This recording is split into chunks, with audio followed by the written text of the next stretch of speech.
También hay otros efectos que tienen que ver funcionalmente con su actividad, ¿ya? Uno de esos disminuye el ritmo alfa del electroencefalograma. O sea, de alguna manera va a producir cierto grado de alteración de la función cerebral, digamos, de la actividad eléctrica del cerebro, ¿ya?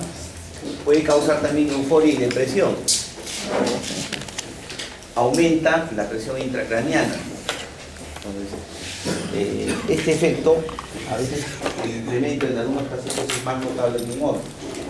Entonces, como aumenta la presión intracraneana, la traducción clínica de eso también. En algunos casos no, en algunos casos no se supone. Todas se sabían. Incluye lo que se llama el síndrome de hipertensión endocraniana, ¿ya? Ese mismo efecto que lo da un tumor, lo da un traumatismo, lo da un hematoma subdural, cualquier lesión ocupante de espacio dentro del cerebro, también puede ser dado por el corticoide. Cuando uno le hace una tomografía no se encuentra nada. ¿Sí? El corazón está limpio, digamos.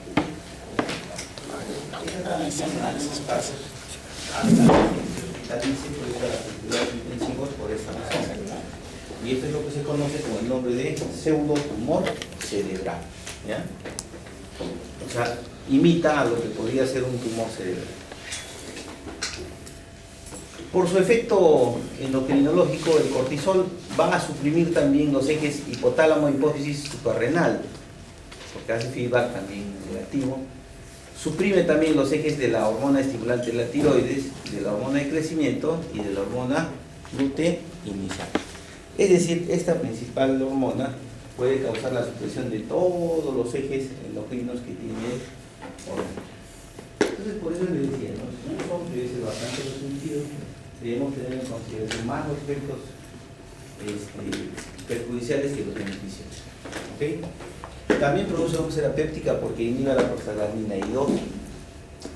Produce, como hay alteración del metabolismo lipídico, va a producir una gran redistribución de la grasa a nivel corporal, aumenta la grasa visceral, va a haber una constitución de tipo pícnica en la persona, a nivel facial, supraclavicular y bucal, produciendo ese cuello alado que tienen los pacientes que usan por mucho tiempo corticoide, ¿ya? Antagoniza también el efecto de la vitamina D sobre la reabsorción del calcio, entonces predispone a osteoporosis, ¿ya? Aumenta el número de plaquetas y glóbulos rojos temporalmente, transitoriamente, y también aumenta más bien en forma beneficiosa la producción del surfactante pulmonar al término de la gestación. ¿Qué significa? Los recién nacidos, los neonatos, cuando ustedes hagan pediatría van a ver que durante las 30 semanas y las 32 semanas es un periodo vulnerable porque el pulmón no se ha completado gradualmente su maduración. Recuerden que el surfactante pulmonar es una sustancia lipídica que está revistiendo los alveolos, y esa función fundamental de disminuir el colapso de los alveolos. Entonces, en esa época, si nace un bebé, lo más lógico es que haga síndrome de membrana hialina, porque no tiene surfactante. ¿Qué se hace en la actualidad? Le ponen surfactante. Pero además se le da el corticoide, porque se ha visto que el corticoide en 72 horas empieza a incrementar la producción de surfactante en el pulmón. ¿Listo? Dentro de los corticoides sintéticos tenemos al precursor que es el ácido cólico, que se usa del ganado, o sapogeninas de esteroides vegetales. De ahí es la fuente donde se van a sintetizar la prednisona, la hidrocortisona, ¿ya? La fluorocortisona, cualquiera de esos, la prednisolona, ¿ya? Estos esteroides sintéticos se van a absorber por completo y por vía oral en forma rápida. La modificación de las moléculas de glucocorticoides influyen obviamente en su afinidad por sus receptores, la unión a proteínas y algunos otros factores, ¿ya? Por ejemplo, la halogenación en posición 9 o la insaturación del anillo 1,2 y la metilación en la posición 2 o 16, estas tres modificaciones hacen que estos esteroides sintéticos aumenten su vida más del 50%, ¿ya? También algunos esteroides sintéticos son formados como en forma de profármaco, ¿no? Por ejemplo, la prednisona es la que nosotros normalmente recetamos, pero dentro del organismo tiene que convertirse en su metabolito activo, que es la prednisolona. ¿Listo? Dentro de su farmacodinámica se unen a receptores intracelulares, ya hemos visto, pero tienen diferentes razones de potencia de acuerdo a los glucocorticoides o mineralocorticoides. Los más potentes son los glucocorticoides. ¿Listo? Dentro de la aplicación de la farmacología clínica, ¿para qué usamos también los corticoides? No solamente para tratar enfermedades inflamatorias, crónicas, autoinmunes, ¿no? Sino también, en algunos casos, se usa para hacer diagnósticos funcionales, para verificar, por ejemplo, cómo está el eje hipotálamo-hipófisis suprarrenal. ¿Listo? En ese caso, por ejemplo, corresponde la evaluación y el diagnóstico de la enfermedad de Addison. En la enfermedad de Addison, que es una insuficiencia suprarrenal, entonces ahí vamos a evaluar la ACTH y la producción de cortisol. Si es un Addison primario, ahí tendremos un cortisol bajo, ¿sí? Y vamos a tener una ACTH alta. Pero yo quiero comprobar si efectivamente es primario o no. Pues, ¿qué le doy? Le tengo que primero suprimir el eje y ver cuál es la respuesta. ¿Qué le doy? Dexametasona o prednisona. ¿Listo? Tengo que verificar también en el Addison cómo está la ACTH. ¿Listo? En algunos casos se sospecha de que la insuficiencia suprarrenal aguda es un evento que puede condicionar una falta de respuesta y que nosotros tenemos que evaluar efectivamente también cómo está el eje o cómo está la producción. Pues en ese caso usamos cortisol entre las 8 y 9 de la mañana, que es el momento en que más producción hay, y si vemos que hay menor de 9 microgramos por decilitro, condicionaríamos a que se trata de una insuficiencia renal. ¿Cuál es el tratamiento? Damos hidrocortisona. Si el paciente está en shock, 100 miligramos cada 8 horas, en los casos de shock. ¿Ok? Muy bien. Queremos determinar si hay hipofunción o hiperfunción suprarrenal, como por ejemplo en la hiperplasia suprarrenal congénita, que se produce esta hiperplasia por una deficiencia enzimática de mutación o alteración de la actividad de la 21-beta hidroxilasa. Esa 21-beta hidroxilasa hemos dicho qué función tiene. Transforma la pregnenolona, ¿sí? Produce pregnatriol en la orina. El tratamiento en caso de esta hiperplasia suprarrenal congénita se da hidrocortisona por vía oral de 12 a 18 miligramos por metro cuadrado por día y tratamos de suplir la hipofunción. Ambas, ¿no? Addison y también la hiperplasia suprarrenal. Dentro de los efectos colaterales está el síndrome de Cushing. El síndrome de Cushing, como tal, es la expresión clínica de la exacerbación de los síntomas que produce los corticoides. Vamos a tener el caso del metabolismo de hiperglicemia, ¿sí? Vamos a tener catabolismo de proteínas y vamos a tener lipodistrofias e incremento del perfil de colesterol, triglicéridos y todo lo demás, ¿sí? Acabamos de mencionar de que una de las manifestaciones del exceso de las acciones del cortisol que va a producir una redistribución grasa, ¿no es cierto? Hacia el cuello, hacia la axila, hacia los pómulos. Y entonces vamos a tener esta fases, que es la fases abotagada o fases en luna llena. ¿Listo? Como hay adelgazamiento de la piel que produce el corticoide, empiezan a aparecer las estrías cutáneas, piernas, brazos, axilas, abdomen. ¿Ok? Muy bien. Eso es con respecto al síndrome de Cushing. También hay la enfermedad de Cushing, que es diferente. La enfermedad de Cushing más bien es un tumor que va a producir ¿qué cosa? O ACTH o cortisol.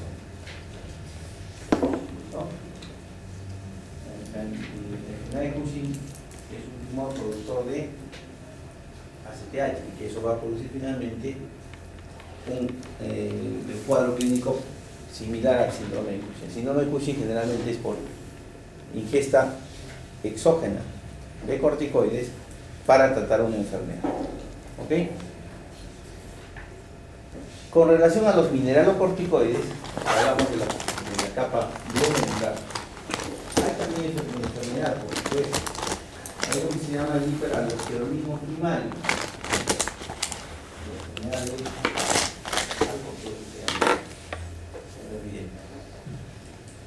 en este estado hay una excesiva producción de aldosterona. Como tal, la aldosterona puede ser producida o por un adenoma suprarrenal o por un tumor maligno que está ubicado en la glándula suprarrenal. Para esto nosotros debemos saber que la aldosterona, su función biológica es reabsorber el sodio y al sodio le sigue el agua. Entonces aumenta el volumen plasmático. Incrementa el agua corporal total, aumenta el volumen sanguíneo y produce una hipervolemia. Esto produce hipertensión arterial. ¿Listo? Entonces, ¿de qué se caracteriza? De hipertensión arterial, debilidad y tetania. ¿Por qué? Porque al reabsorber el sodio, el que elimina es el potasio, ¿no? Va a haber hipocalemia. Va a haber alcalosis e hipernatremia como consecuencia de eso. ¿Listo? En estos casos de hiperaldosteronismo, nosotros sí utilizamos el antagonista farmacológico de la aldosterona, que es la espironolactona. La espironolactona hace lo contrario a la aldosterona. Para fines de diagnóstico, por ejemplo, usamos los glucocorticoides para suprimir la producción de ACTH, usando dexametasona 1.5 miligramos. Se puede hacer un test de supresión para evaluar también el eje suprarrenal, dando, por ejemplo, 1 miligramo de dexametasona por vía oral. Vamos a medir al día siguiente la concentración en la mañana de cortisol. Si es menor de 3 microgramos por 100 mililitros en los normales y mayor de 5 microgramos por 100 mililitros en las personas con, por ejemplo, síndrome de Cushing. ¿Ya? También lo usamos en la prueba de Lidl, donde se hace dosaje de metabolitos, sobre todo para determinar la hipernatremia. En este caso sería para hiperaldosterona. El tratamiento obviamente también puede incluir la supresión de aldosterona utilizando la espironolactona. Esto es lo que le mencionaba, en los corticoides y la malformación pulmonar, el síndrome de membrana hialina, que es propio de los neonatos entre las 30 y 32 semanas de gestación, en los cuales en los alveolos no se sintetiza esta sustancia surfactante a través de los neumocitos tipo 2 y crea un estado de insuficiencia respiratoria donde el neonato empieza a presentar diversos grados de hipoxemia grave y que condiciona la aparición de esta radiografía en panal de abejas. ¿Conocen el panal de abejas? No. Ustedes ya no conocen nada, pero puro celular nomás son. Oye, les dije que no había ningún celular en la mesa. Puro celular son ustedes. ¿Conocen el panal de abejas? ¿Han visto un panal de abejas? Vayan al mercado 2 de mayo, por ahí venden miel ahí con panal de abeja ahí. Esa misma imagen, o llamada también imagen en vidrio esmerilado. ¿Qué es el vidrio esmerilado? ¿Conocen el vidrio catedral? Ya, pues igual. Esa imagen se ve en la radiografía del neonato. Cuando se ve eso es enfermedad de membrana hialina. ¿Listo? Los efectos colaterales tenemos fundamentalmente por toxicidad. Tenemos el síndrome de Cushing, cuando se da la hidrocortisona por más de 2 semanas, causa hiperglicemia y diabetes, es diabetógeno, aumenta de peso, produce obesidad, pero una obesidad anormal, ¿sí? Incrementando la parte de la cintura para arriba y no para abajo. Para abajo produce atrofia y distrofia muscular con la aparición de estrías grasas. ¿Sí? En un hombre, bueno, pasa normal, ¿no? En cambio en una mujer, no. Una mujer siempre usa a veces falda, o hace deporte, etcétera, etcétera. Entonces, ahí esas estrías son muy malas, ¿no? Gráficamente son dan un aspecto de enfermedad. ¿Sí? Produce osteoporosis, y una de las condiciones más importantes que hemos visto, por ejemplo, hace una semana hemos visto una paciente que se levante nomás y se siente. Cierra la puerta que has entrado tú de rodillas.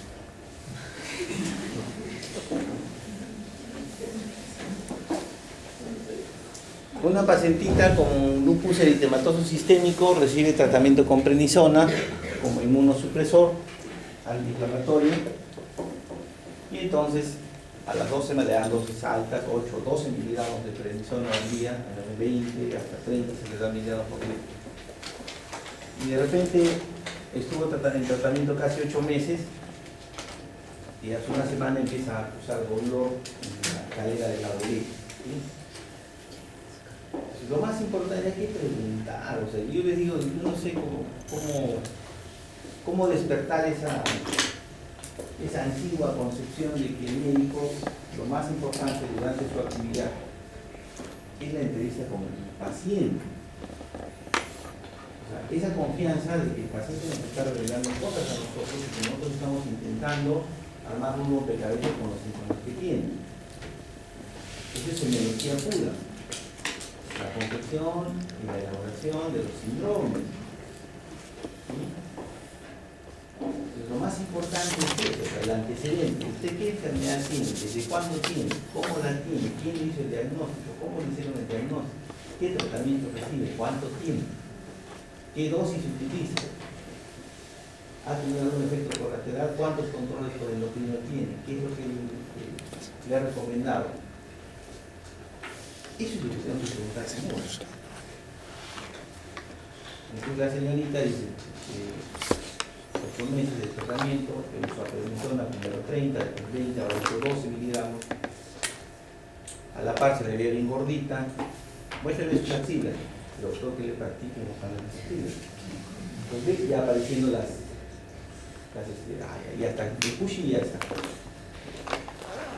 Y está con dolor de cabeza, se ha caído espontáneamente. Trabaja sentada, trabaja. ¿Listo? Entonces hay que sospechar de una de las patologías más graves que produce también el corticoide, que es la necrosis aséptica de la cabeza de fémur. Causa isquemia y necrosis del hueso. Esa paciente tiene que ir ahora a prótesis de cadera o el uso de corticoide. ¿Te das cuenta? Pues tenemos que saber entrevistar bien, tenemos que involucrarnos, tenemos que evaluar todo eso. La necrosis aséptica de la cadera es una de las condiciones graves, una complicación grave que produce el uso de córtico. Otras complicaciones, la úlcera péptica también, hemorragia digestiva, como úlcera por sangrado, causa miopatía grave por corticoides, debilidad, dolor de músculos. ¿Por qué? Porque se está catabolizando pues las proteínas. Causa depresión y catarata subcapsular posterior, produce glaucoma. Hipertensión endocraniana hemos dicho. Y cuando se da dosis mayores a 45 miligramos por metro cuadrado de hidrocortisona puede haber retraso del crecimiento. ¿Ya? Causa retención de sodio, retención de agua, hipertensión arterial y alcalosis hipocalórica. La otra complicación grave es la supresión suprarrenal. O sea, le vamos a causar un Addison. Cuando la persona ya usa más de 2 semanas, ese eje ya está suprimido. No se le puede quitar rápidamente el corticoide, sino que gradualmente de 30 a 25, a 20, a 15, a 12, a 10, a 5, a 2.5, a 1 miligramo y así progresivamente le vamos retirando el corticoide. ¿Ya? En el momento de estrés grave se puede aumentar la dosis hasta 10 veces, retirar gradualmente. Y miren, puede recuperar su eje después de 2 meses hasta 1 año recién. O sea, hay que estar vigilando cómo está la presión, cómo está la orina, cómo está el sodio, para verificar que esto ya se haya recuperado. ¿Listo? ¿En quiénes está contraindicado? En los diabéticos. O sea, el libro lo dice. Contraindicación, diabetes. Señor, hospitalizado, infección urinaria, por infección urinaria. Sepsis por infección urinaria. Sí. ¿Y qué le pasa? No, lo que pasa es que estuve con un problema de una alergia y me dieron corticoides, prednisona. Pero si el libro está diciendo, o yo estoy loco. Acá dice contraindicación. ¿Qué dice contraindicación? ¿Qué significa? Cuando ustedes les han enseñado la farmacología básica, ¿qué cosa significa contraindicación? Que no le debes dar, pues. O te está diciendo por si acaso, a ver, evalúa que le tienes que dar. Contraindicación, no se debe dar. ¿En quién? En los diabéticos, en los que tienen glaucoma, en los hipertensos, en los que tienen antecedente de úlcera péptica, cuando hay osteoporosis e infección. ¿Ya? Cuando hay cardiopatía, insuficiencia cardíaca, cuando hay infecciones por varicela o tuberculosis. ¿Listo? ¿Cómo seleccionamos qué usar de los todos sintéticos que hay? Depende fundamentalmente de la gravedad de la enfermedad. Si es un Addison, le doy el mejor, ¿no? El uso a grandes dosis es aconsejable un esteroide sintético, pero con poco efecto mineral o corticoide. Y una dosis única matutina. Prednisona, prednisolona, metilprednisolona, por ejemplo, ¿no? Otras formas pueden incluir también cremas, ungüentos, lociones y aerosoles. En todo ese tipo de presentación existen los corticoides. ¿Listo? Dentro de los mineralocorticoides tenemos la aldosterona, tenemos la desoxicorticosterona y la fludrocortisona. En el caso de la aldosterona se sintetiza en la glucona glomerular. Sin ACTH su producción disminuye a la mitad de su producción. Reabsorbe el sodio en la porción distal del túbulo contorneado distal y del túbulo contorneado de los túbulos colectores, ¿ya? En el contorneado distal y en los túbulos colectores. También produce reabsorción, miren, en el sudor, ¿ya? En las glándulas salivales, en la mucosa gastrointestinal. Puede causar hipopotasemia y alcalosis metabólica e hipertensión arterial. La secreción de aldosterona generalmente es de 100 a 200 microgramos por litro. La concentración plasmática de 0,007 microgramos y su vida media de 15 a 20 minutos. Rápida acción, rápida producción y desaparición de su acción.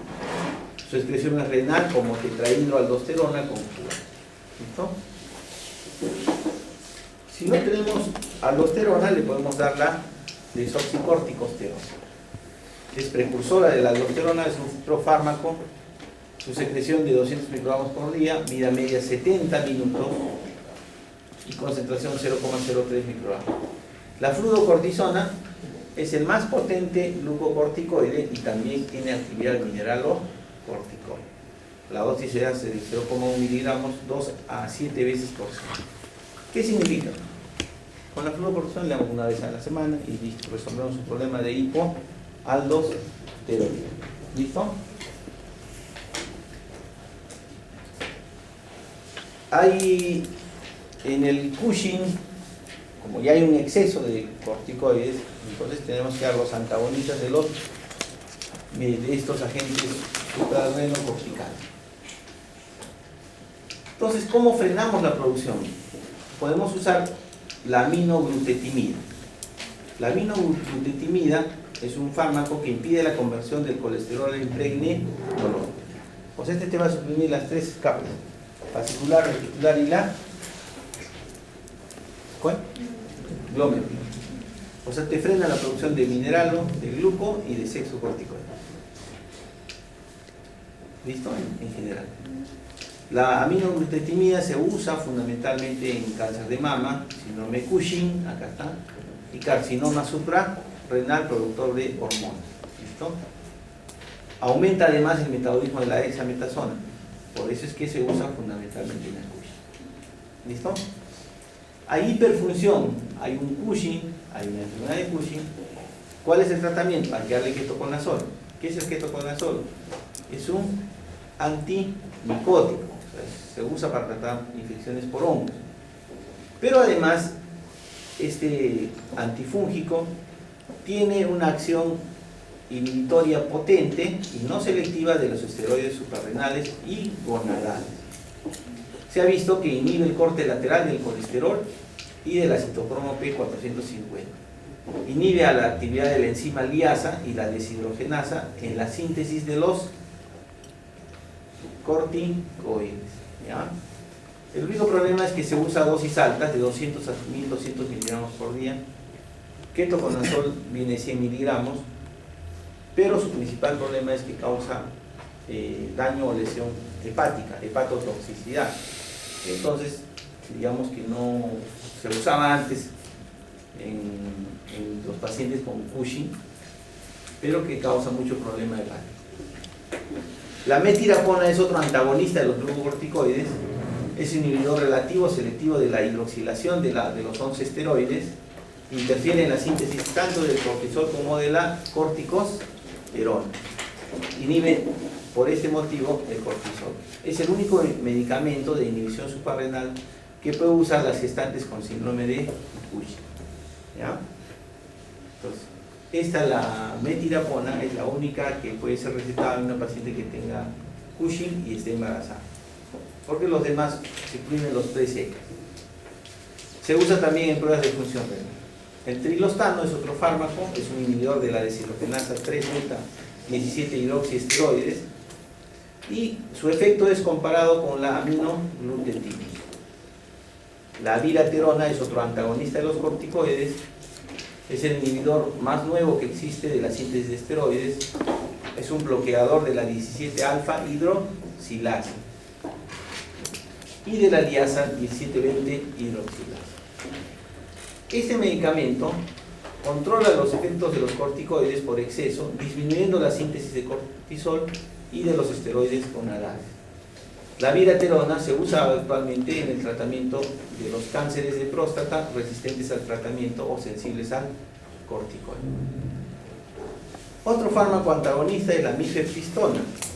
Es un antagonista de los receptores de esteroides, tiene una fuerte actividad antiprogestágeno, es un antiprogestágeno, su vida media 20 horas y causa una resistencia generalizada a los glucocorticoides.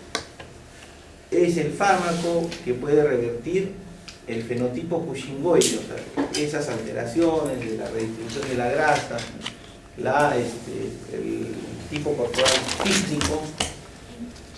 Trata de reacomodar la morfología estructural de la persona a través de la mifepristona. Elimina la intolerancia a los carbohidratos y puede normalizar la presión arterial causada por los corticoides. El otro es el mitotano. El mitotano también es otro fármaco antagonista de corticoides. Es derivado de la clase de insecticidas, es citotóxico por este motivo y no selectivo sobre la corteza suprarrenal, o sea, actúa a través de las tres, glomerular, fascicular y reticular. Se ha visto que el mitotano en los pacientes con carcinoma renal, en el tercio de los pacientes, causa disminución de la masa tumoral. O sea, tiene un efecto de disminuir la masa tumoral. ¿Listo? Muy bien. También tenemos los antagonistas de los mineralocorticoides. Y hemos visto que con relación al aldosteronismo o hiperaldosteronismo, el principal antagonista es la espirulolactona. La espirulolactona